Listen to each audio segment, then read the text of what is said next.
जय जय जगदम्ब शिवे जय जय कामाक्षी जय जय त्रिसुते जय जय महेश दयिते जय जय सिद्धगण कौमुदीधारे जय जय जगदम्ब शिवे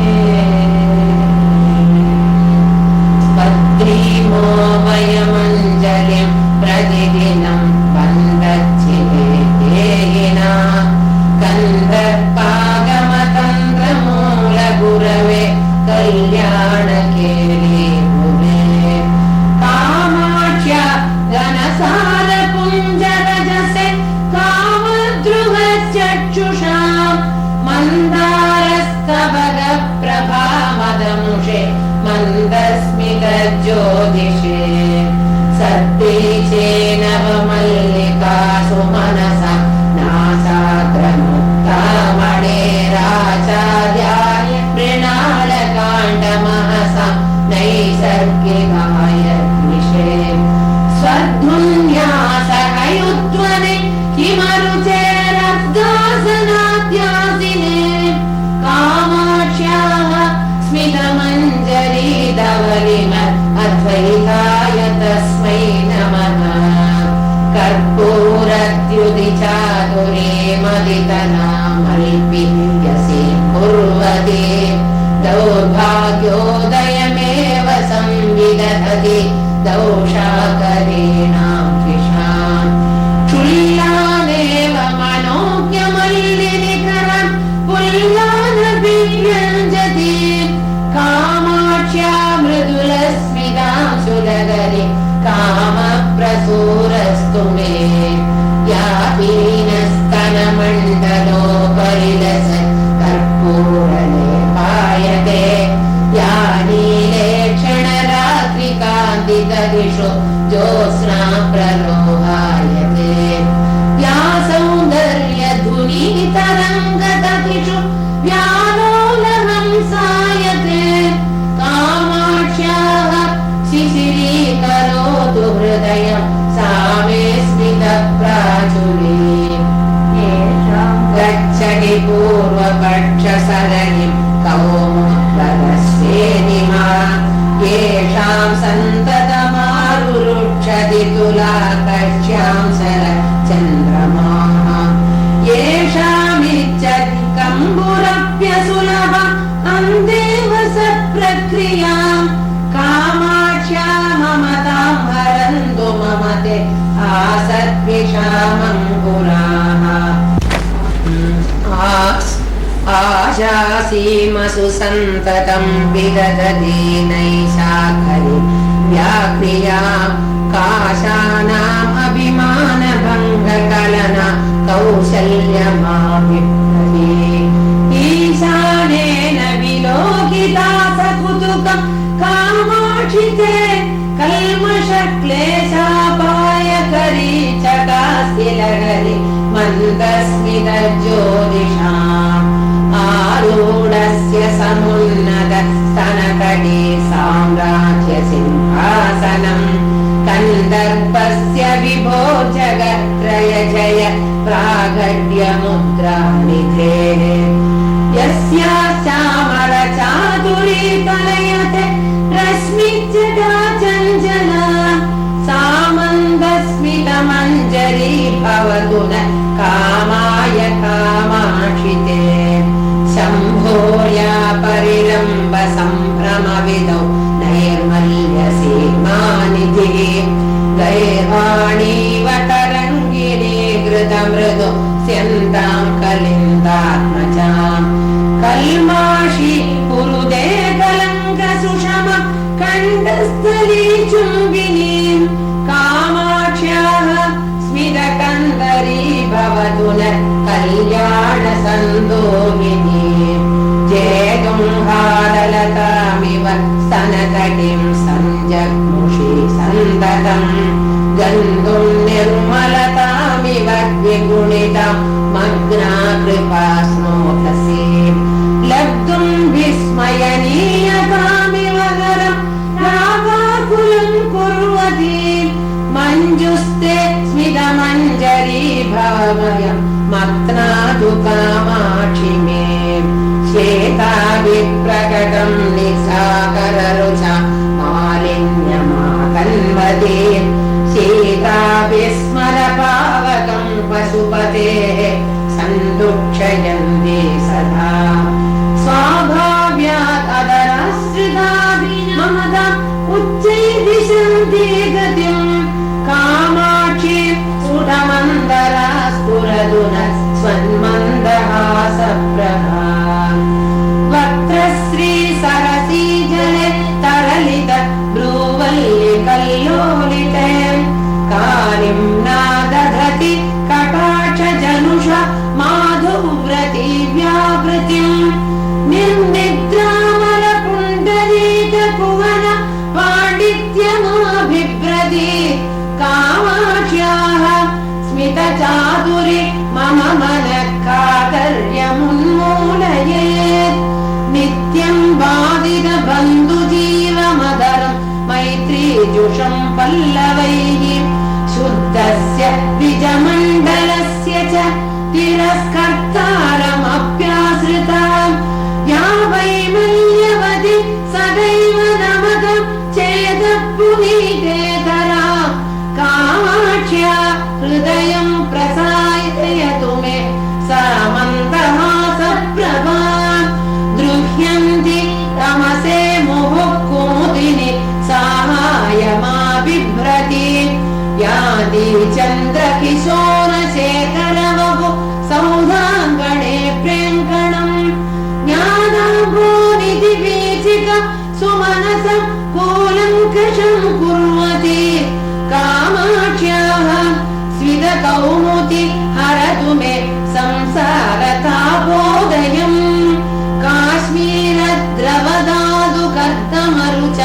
कल्माषताम् बिभ्रति हंसौघैरिव कुर्वति परिचितिम् हारीकृतैर्मौक्तिकैः वक्षोजन्मतुषा शैलकटले सञ्चारमातन्वति कामाक्ष्याम् मृदुलस्मिगद्युतिमयि भागीरथी भासते कम्बो वंश परम्परा इव कृपा सन्तानवल्ली भुवः सम्बुल्लस्तपका इव प्रसृमर मूर्ता प्रसादा इव वाक्पीयूषकण इव त्रिपदक पर्याय वेदा इव भ्राजन्ते तव मन्दहासकिरणाः काञ्चीपुरी नायिके वक्षोजे घनसारपत्ररचना भङ्गीसपत्नायिका खण्डे मौक्तिकहार यष्टिकिरण व्यापारमुद्रायिता ओष्ठश्रीनि कुरुम्ब पल्लवपुटे वेदप्रसूनायिता कामाक्षी स्फुरदा मदीय हृदये त्वन्मन्दहासप्रभा येषाम् बिन्दुरिवो परिप्रचलितो नासाग्रमुक्तामणिः येषाम् दीन इवाधिकण्ठमयते हारकरालम्बनम् येषाम् बन्धुरिवोष्ठयोररुणिम दत्ते स्वयम् व्यञ्जनम् कामाक्ष्याः प्रभवन्तु ते मम शिवोल्लासाय हासाङ्कुराः या जाड्याम्बुनिधि क्षिणोति भजताम् वैरायते कैरवैः नित्यम् या नियमेन या च यतते कर्तुम् त्रिनेत्रोत्सवम् बिम्बम् चन्द्रमसम् वञ्चयति गर्वेण सा तादृशी कामाक्षी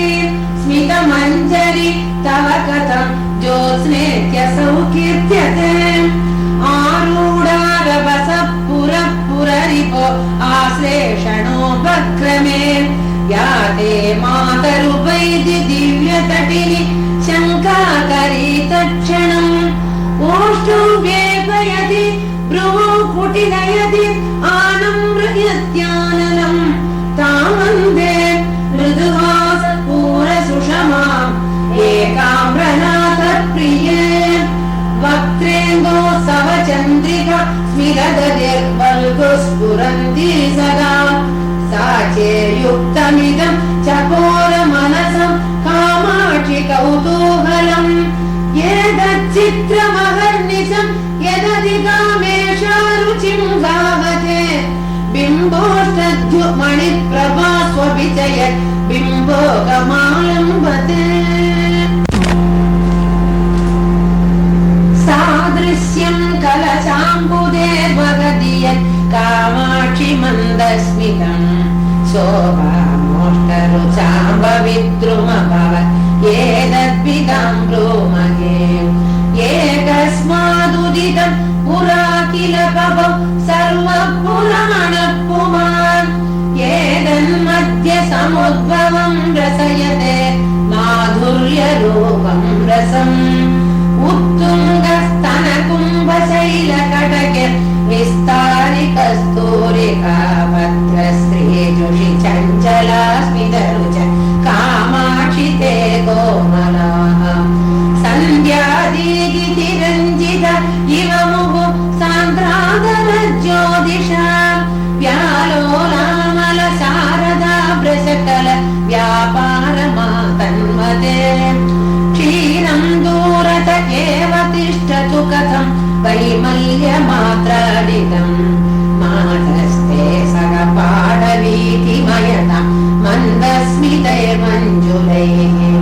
किं चेयं तु भिदास्ति दोहनवस एकं च्युतं जायते कामाक्षि स्वयमर्थितं प्रणमताम् अन्यत्तु दोहृह्यते कर्पूरैः अमृतै जगज्जननिते कामाक्षि चन्द्रादवैः मौहारगुणैः मृणालवलयैः मुक्तस्मितश्रीरियम् श्रीकाञ्चीपुरनायिके समतया संस्तूयते सज्जनैः तत्तादृक् महतापशान्तिविधये किं देवि मन्दायते मध्ये गर्भितमञ्जुवाक्यलहरि मार्गीजरी शीतला मन्दारस्तवगायते जननिते मन्दस्मितां शुच्छका यस्यावर्धयितुं मुहुर्विकसनं कामाक्षि कामद्रुहो वल्गुर्वीक्षण विभ्रमव्यधिकरो वासन्तमासायते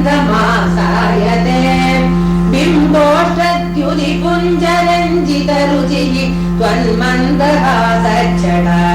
कल्याणं गिरिसार्वभौमतनये कल्लोलयत्वाशु मे पुल्लन्मल्लिपिनद्धहल्लकमयि माले मया पेशला श्रीकाञ्चीश्वरी मारमर्दितुः पुरो मध्ये मुहुर्लम्बते विप्राणा शरदप्रविभ्रमदश विद्योदमानाभ्यसौ कामाक्षि स्मितमञ्जरी किरदिते कारुण्यधारारसम् आश्चर्यं शिशिरीकरोति जगदीश्चालोक्य चैनामः कामं केलति नीलकण्ठहृदयं कौतूहलादोलितम् प्रेङ्गप्रौढकटाक्षपुञ्जकुवरेष्वत्यच्च गुच्चायितम् भक्तेन्दुश्च विसिन्धुवीचिनिजयत् पेन प्रधानायितम् नैरन्तर्यविजृम्भितस्तनतटे नैचोलपट्टायितम् कालूष्यं कवलीकरोतु मम ते कामाक्षि मन्दस्मितम् पीयूषं तव मन्दरस्मितमिति व्यक्तैव सा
कर्मौगाख्य तमाकच कचितर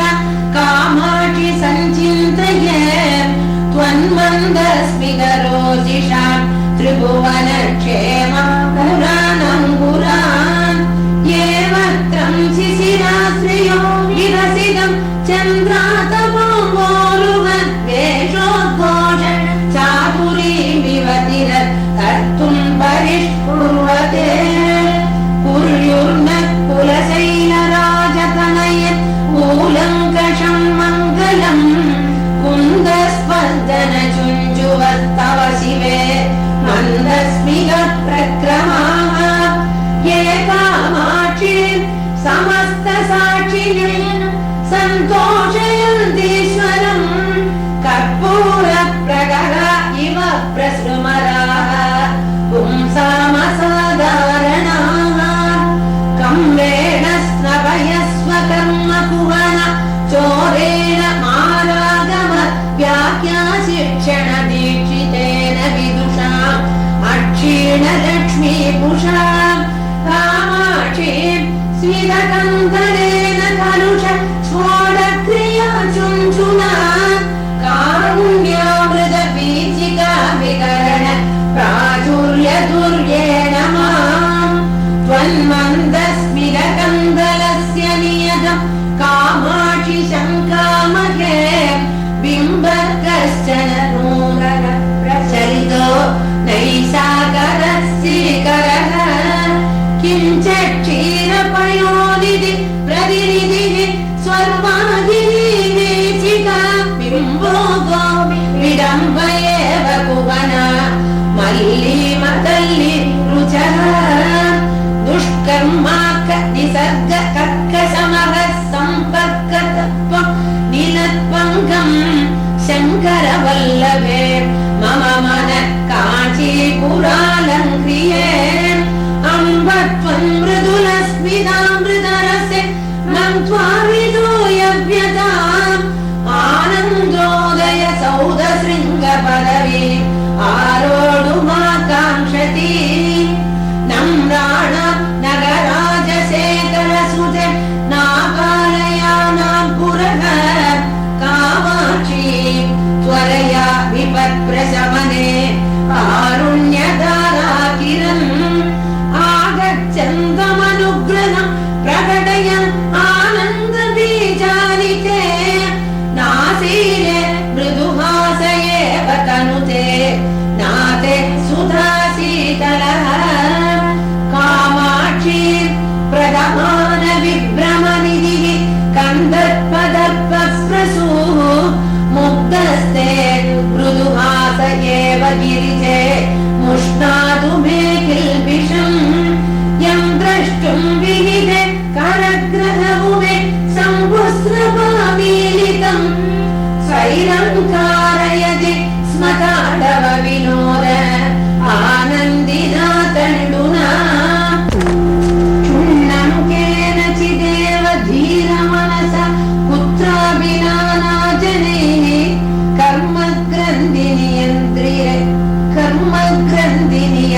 कर्मग्रन्थिनियन्त्रितैरसुगमम् कामाक्षि सामान्यतः मुक्ति द्रष्टुमशक्यमेव मनसा मूढस्य विमुक्तिकम्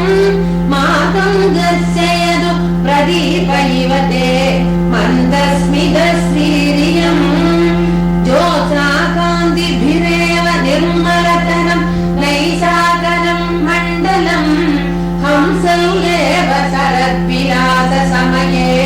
व्यापोषमम्बोरुहम् स्वच्छैरेव विकस्वरैः उडुगणैः कामाक्षि बिम्बं दिवः पुण्यैरेव मृदुस्मितैः सममुखम् पुष्णादिशोभाकरम् मानग्रन्थिविदुं तुदे नरपसादास्वाद्यमाने नवप्रेमाडम्बर पूर्णिमाणिमकरे कामाक्षि ते दक्षिणम् आलोक्य स्मितचन्द्रिका पुनरिमा उन्मीलनं जग्मुषी चेदशीलयते चकोरचरितम्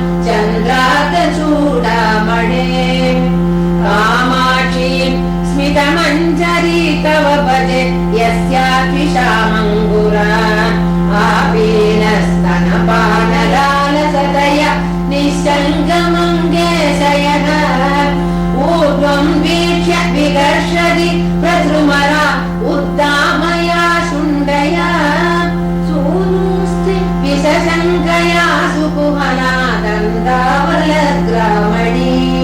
गाढाश्लेष विमर्द सम्भ्रमवस उद्दाम मुक्ता गुण प्रालम्बे कुचकुम्भयो विगलिते दक्षाद्विषो वक्षसि या सख्येन पिनह्यति प्रचुरय भासादीयां दशां सा मे केलतु कामकोटिहृदये सान्द्रस्मितां चञ्चला मन्दारे तव मन्दरस्मितरुचा माचर्यमालोक्यते कामाक्षि स्मरसासने च नियतो रागोदयो लक्ष्यते चान्द्रीषु द्युतिमञ्जरीषु च महा वेषाम्बुरो दृश्यते शुद्धानां कदमीदृशी गिरिशुदा अशुद्धा दशा कथ्यता पीयूषं खलु पीयते सुरजनैः दुग्धाम्बुधेर्मध्यते मागेशैश्च जटाकलापनिकटैः मन्दाकिनी नह्यते शीतांशु परिभूयते च तमसा तस्मादनेतादृशी कामाक्षी स्मितमञ्जरी तव वचो वैदग्ध्यमुल्लङ्घ्यते आशङ्के तव मन्दहासलगरी मन्या ऋषि चन्द्रिका एकाम्रेश कुटुम्बिनी प्रतिपदं यस्या प्रभा सङ्गमे वक्षोजाम्बुरुहे नटेन च यद काचिद्दशां कौर्मलीम् आस्याम्बूरुगमम्ब किञ्च शनकैः आलम्बते पुल्लताम् आस्तीर्णाधरकान्तिपल्लवचये पातं ऊर्जग्मुषे मारद्रोहि कन्दलस्मरचर ज्वालावलीर्युञ्जति निन्दन्ति घनसार आनवलय ज्योत्स्नां मृणालानि ते कामाक्षी स्मितचातुरी विहरिणि वेदी जगत्येतराम् सूर्यालोकविदौ विकासमधिकं याति हरन्ति तमत्सन्दोहं नमतां निजस्मरणतो दोषाकरद्वेषिणीं निर्यान्ति वदनारविन्दकुहरा निर्दूतजाड्या नृणां श्रीकामाक्षि तव स्मितद्युतिमयि चित्रीयते चन्द्रिका कुण्डीकुर्युरमी कुबोधघटनम् अस्मान्मनोमातिनीं श्रीकामाक्षि शिवङ्करास्तव शिवे श्रीमन्तहासाङ्गुराः ये तन्वन्ति निरन्तरं तरुणिम स्तम्भेरमग्रामणीं कुम्भद्वन्द्वविडम्बिनी स्तनतटे मुक्ताकुदाडम्बरम् प्रेङ्गन्धशरदम्बुदायि वसनैः प्रेमानिलैः प्रेरिता मज्जन्तो मदनारिकुण्ड सुषम सिन्धो मुहुर्मन्दरम् श्रीकामाक्षी तव स्मितांशुनिकराः श्यामायमानश्रियों नीलाम्बोदरनैपुनीतवैतो निर्निद्रयन्त्यञ्जसाम् व्यापारं चतुराननैः विहृतं व्याकुर्वती रुद्राक्षग्रहणं महेशि सततं वागूर्मिकल्लोलिता उत्फुल्लं धवलारविन्दमदरि कृत्य स्फुरन्ति सदा श्रीकामाक्षी सरस्वती विजयते त्वन्मन्दहासप्रभा कर्पूरद्युदितस्करेण महसा कल्माषयत्याननम् श्रीकाञ्चीपुरनायिके पतिरिव श्रीमन्तहास शोभिते आलिङ्गत्य बिम्बादरं चुम्बति प्रौढं रागवरं व्यनक्ति मनसो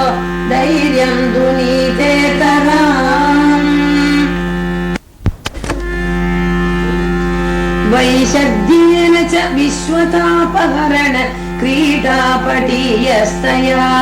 पाण्डित्येन पचेलिमेन जगदां नेत्रोत्सवोत्पादने कामाक्षीं स्मितकन्दलैस्तव तुलामारूढमुद्योगिनी ज्योत्स्नासौ जलराशि पोषणतया दूष्यां प्रपन्नादशाम्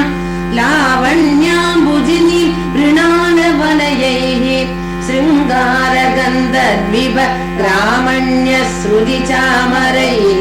तरुणिम स्वाराज्यतेजोऽम्बुरैः आनन्दामृतसिन्धुवीचिवृषदैः हास्याब्जहंसैस्तव श्रीकामाक्षी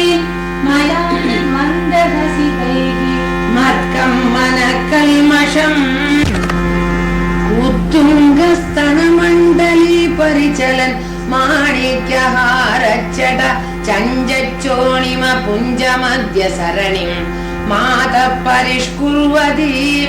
या वैदग्ध्यमुपैदि शङ्कर जटाकान्तारवाडि पदत् स्वर्वापि पयसस्मितद्युतिरसौ कामाक्षि ते मञ्जुला सन्नामैकजुषा जनेन सुलभं संसूचयन्ती शनैः उत्तुङ्गस्य चिरादनुग्रहतरो उत्पत्स्यमानं फलम् प्रादम्येन विकस्वर कुसुमवत् प्रागल्भ्यमभ्येयुषी कामाक्षी स्मितचातुरी तव मम क्षेमं करीकल्पदाम् दानुष्काग्रसरस्य लोककुटिल भ्रूलेखया बिभ्रदो लीलालोकशिलीमुखं नववय साम्राज्यलक्ष्मीपुषः जेतुं मन्मथमर्दिनं जननिते कामाक्षि हासस्वयं वल्गुर्विभ्रम भूभृतो वितनुते सेनापति प्रक्रियाम् यन्नाकम्बत कालकूटकबलि कारे चुचुम्बेन यत् ग्लाम्या चक्षुषि रूषितानलसिके रुद्रस्य तत्तादृशं चेतो यत् प्रसवं चिकिज्वालेन लेलिह्यते तत्कामाक्षी तव स्मितांशु कलिकाहेलाभवं प्राभवम् संभिन्नेव सुपर्वलोकतटिनि वीचीचयैरामुनैः सम्मिश्रेव शशाङ्गदीप्तिलहरे नीलैर्महानीरदैः कामाक्षी स्फुरिता तव स्मितरुचिः कालाञ्जनस्पर्धिना कालिं न कचरोचिषां व्यधिकरे काचिद्दशामश्नुते जानीमो जगदीश्वर प्रणयिनी त्वन्मन्दहासप्रभां श्रीकामाक्षी सरोजिनीमभिनवाम् एषा यदः सर्वदा आस्योन्दोरवलोकने पशुपदे लभ्येति सम्पुल्लताम् तद्दादुत्सवभाव एव तनुदे तद्वैपरीत्यक्रमम् यान्ति लोहितमानमभ्रदटिनि दादुश्चडाकर्दमैः भान्ति बालगभस्तिमालिकिरणैः मेघावली शारदी बिम्बोष्टद्युदिपञ्चसुल्पनकला चोडायमानेन ते कामाक्षी स्मितरोषिषा समदशामारोढुमाकाङ्क्षते श्रीकामाक्षी मुखेन्दुभूषणमिदं मन्दस्मितं पावकं नेत्रानन्दकरं तदा हिमकरो गच्छेत्यथा दिग्मधां शीतं देवि यदा तदा हिमजलं सन्तापमुद्रास्पदम् चेदं किञ्च तथा यथा मलिनतां दत्ते च मुक्तामणिः त्वन्मन्दस्मितमञ्जरीं प्रसृमरां कामाक्षि चन्द्रातपम् सन्दः सन्दरमामनद्यमद तल्लक्षणं लक्ष्यते अस्माकं न दुनोदितापमधिकं तूनोदि नाभ्यन्तरम् त्वादं तत् खलु दुःखिनो वयमिदं केनेदिनो विद्महे नम्रस्य प्रणय प्ररूढकलहच्छेदाय पादाब्जयो मन्दं चन्द्रकिशोरशेखरमणे कामाक्षि रागेण ते बन्धुगप्रसवस्त्रियं जिदादो बंहीयसीं तादृशीं बिम्बोष्टस्य रुचिं निरस्य हसिद ज्योत्स्नाभयस्यायते मुक्तानां परिमोचनं विददस्तत्प्रीतिनिष्पादिनी भूयो दूरत एव दूतमरुद सत्पालनं जन्मदि उद्भूतस्य जलान्धरानिविरदं तद्दूरदां जग्मुषी कामाक्षी स्मितमञ्जरी तव कथं कम्बोस्तुलामश्नुते श्रीकामाक्षी तव स्मितद्युतिजरि वैदग्ध्यलीलायिकम् पश्यन्तोऽपि निरन्तरं सुविमलं मन्या जगन्मण्डले लोकं हासयितुं किमर्थमनिशं प्रागास्यमोतन्वते मन्दाक्षं विरहय्य मङ्गलतरं मन्द्रारचन्द्रादयः क्षीराब्दे रविशैलराजतनये त्वन्मन्दहासस्य च श्रीकामाक्षी फलक्षिमोदयनिधेये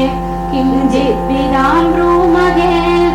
एतस्मै पुरुषाय देवि सददो लक्ष्मीं कदाचित् पुरा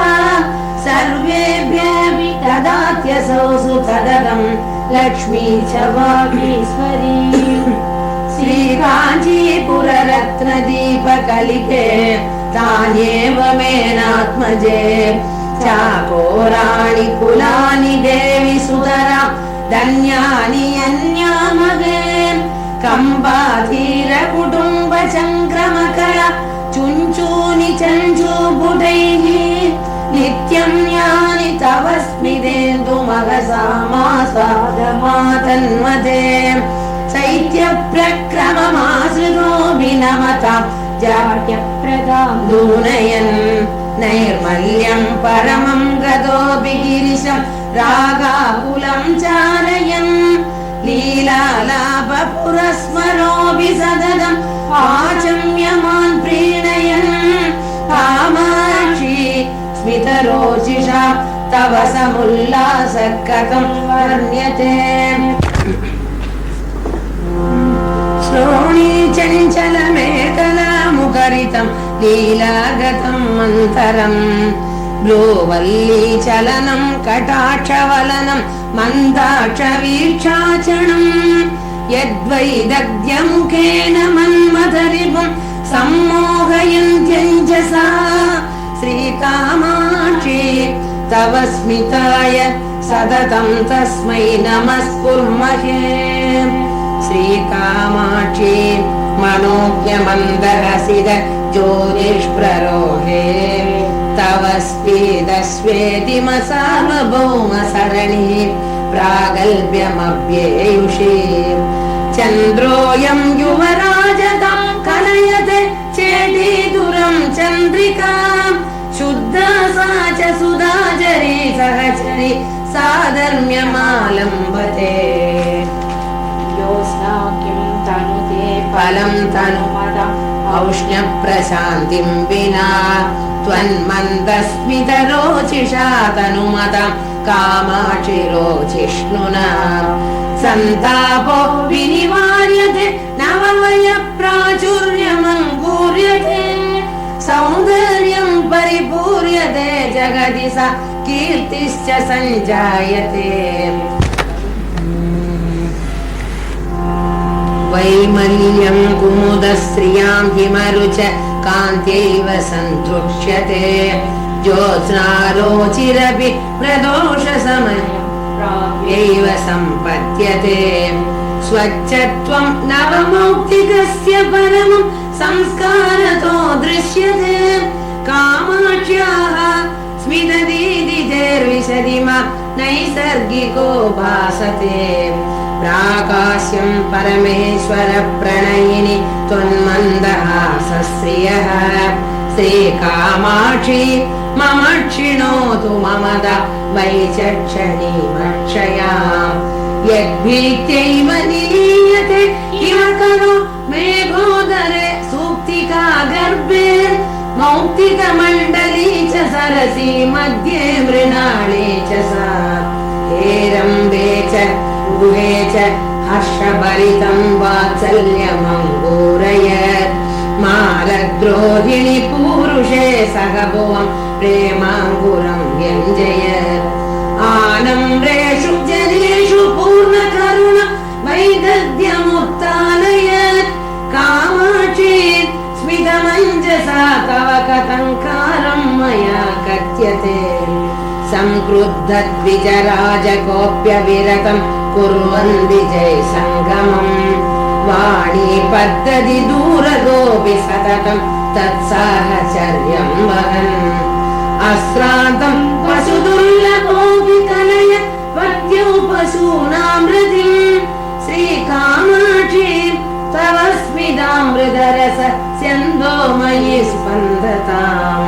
श्रीकामाक्षी महेश्वरे निरुपम प्रेमाङ्कुर प्रक्रमम् नित्यं यः प्रकटीकरोति सहजा मुन्निद्रयन् माधुरीं तत्तादृ तव मन्दहासमहिमा मातः मानितां तन्मूर्ध्ना सुरनिम्नगां च कलिगामिन्दोश्च तां निन्दति ये माधुर्यविहारमण्डबभुवो ये शैत्यमुद्राकरा ये वैशद्यदशा विशेषसुभगाः ते मन्दहासाङ्गुराः कामाक्ष्या सहजं गुणत्रयमिदं पर्यायन् कुर्वतां वाणी गुम्बनडम्बरे च हृदये कीर्तिप्ररोहे च मे कामाक्ष्या मृदुलस्मितांशुनिकर दक्षान्तहे वीक्षणे मन्दाक्षग्रहिला हिमद्युदि मयूकक्षेपदीक्षाङ्गुराः दाक्ष्यं पक्ष्मलयन्तु माचि गुडद्राक्षाभवं वाचु मे सूक्ष्मं मोक्षपदं निरीक्षितुमपि प्रक्षालयेयुर्मनः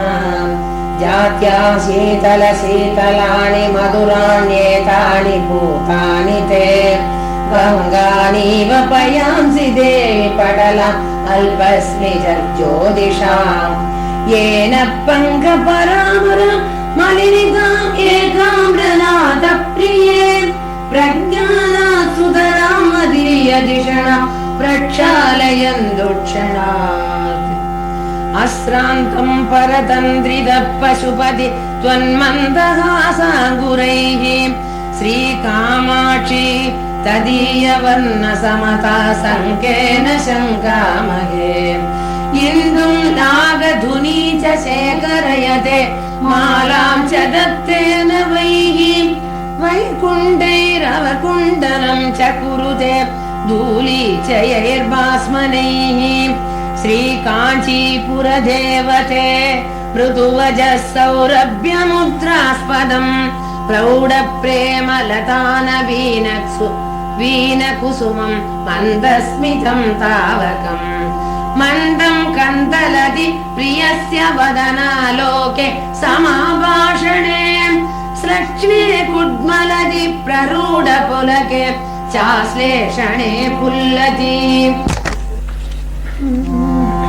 किं स्त्रैस्रोतसमम्बिके परिणतं स्रोतश्चतुर्थं नवं पीयूषस्य समस्ततापहरणं किं वा द्वितीयं वपुः किं स्वित्वन्निकटं गतं मधुरिमा यासाय गव्यं पयः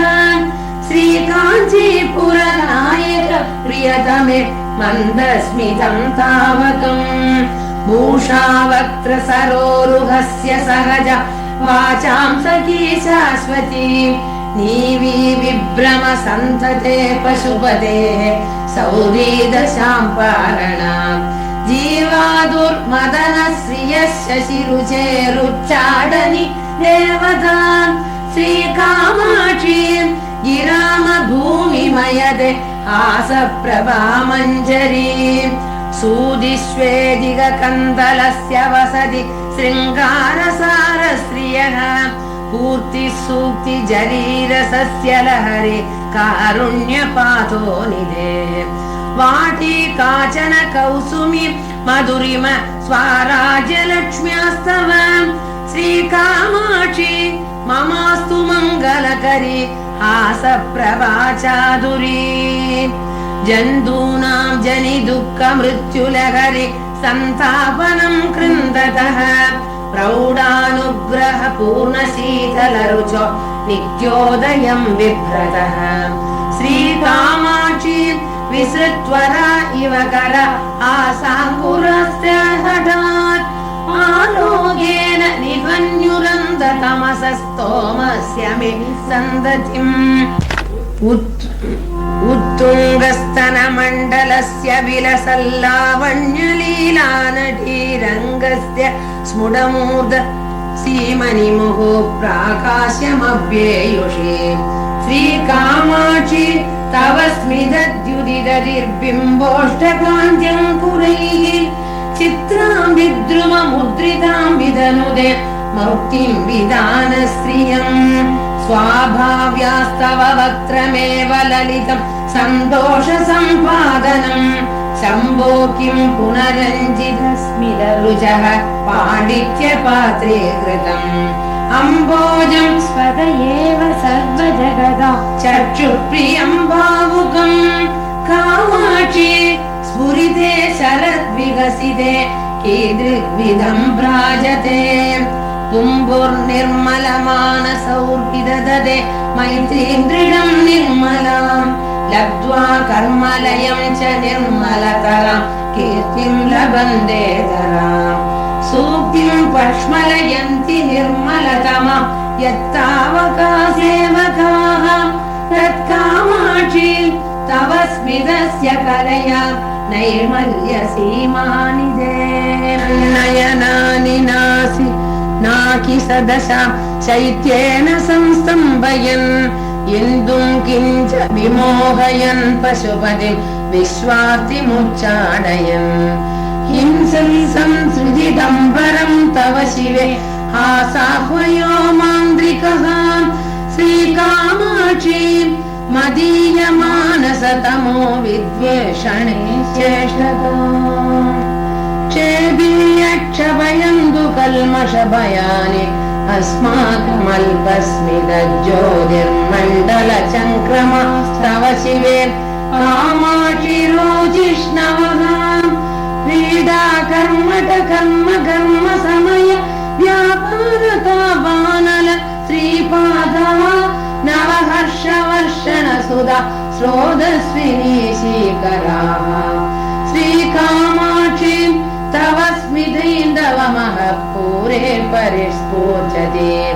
प्रौढां वारिधि चादुरीं कलयते भक्तात्मनां प्रादिभम् दौगत्य प्रसरा समपडलिका साधर्म्यमा बिभ्रते सर्वं कैरव साहचर्य पदवीरीतिं विरक्ते परम् मन्दाराद्विषु हन्मतारि महिषि प्राकाश्य रीतिं निजाम् कादाचित् कलया विसङ्ख्य बहुशो वैसद्यमुद्रा गुणः श्रीकामाक्षी तदीय सङ्गमकला मन्दीभवत् कौतुकः सागत्येन तव स्मिते विदनुदे स्वैरासना वासना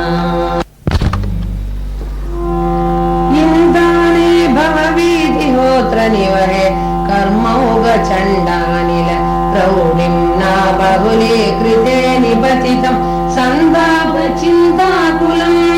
माधर्मां परिषिञ्च किञ्चिदमलैः पीयूषवर्षैरिव श्रीकामाक्षी तव स्मितद्युतिकणैः शैशिर्यलीलाकरैः